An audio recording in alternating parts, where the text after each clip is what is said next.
Speaking to the Royally US podcast, Christopher Anderson, the author of Brothers and Wives, a book about the private life of Princes William and Harry, Kate Middleton and Meghan Markle, stressed the nature of the departure of Prince Harry from the royal family has impacted Kate Middleton in a huge way, given their previously close bond. Discussing the issue of their pair's special connection, Royally US host Christina Garibaldi noted how in the years before Harry left the royal family the Duke of Sussex and Duchess of Cambridge were very close. She noted an example of this was seen when Prince Harry helped William get back together with Kate when the pair broke up as youngsters.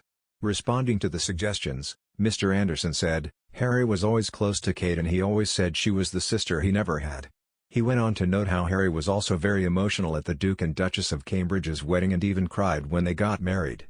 He said, he described her as his sister and she got emotional too. They always had this banter, they had similar senses of humor. But Mr. Anderson said the pair's connection was also rooted in the roles they played within the royal family, which comprised of less serious positions than others. He said, they both knew their responsibility to William, who took himself much more seriously than they did. But Mr. Anderson stressed how the strain is undeniable between Kate and Harry following 18 months of turbulent relations within the household. He said how brothers William and Harry are at war with one another following the Duke and Duchess's explosive exit from the royal family over a year ago. He stressed the issues of inter-family relations has been made no better by the relationship between the Duchess of Cambridge and Meghan, the Duchess of Sussex. While he acknowledged Meghan and Kate can respect each other, he stressed this has not been a warm and fuzzy relationship at all and that they have not been close. The insight follows months of allegations, including that of racism, which have been strongly denied by Buckingham Palace, being leveled at the royal family by Prince Harry and Meghan Markle. The pair have used a string of interviews, including the earth-shattering Oprah Winfrey interview earlier this year, to launch scathing attacks on the firm as they detailed their version of events behind closed doors at Buckingham Palace. In one interview with the Armchair Experts podcast, Prince Harry also accused his family of genetic suffering which he claimed stemmed from his grandparents, the Queen and the late Prince Philip. While in other interviews he suggested his father, Prince Charles and brother William were trapped in the royal family. In add that, Princess Diana would not have approved of Prince Harry's departure from the royal family in order to pursue commercial opportunities, a royal author has claimed. The couple have since pursued a number of new ventures, including establishing their charitable Archie Foundation.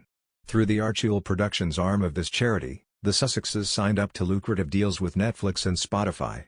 And, although the public are yet to receive a release from the pair on the platform, royal author Christopher Anderson has claimed that Harry's late mother Diana would not have backed her son's choice to leave the royal institution.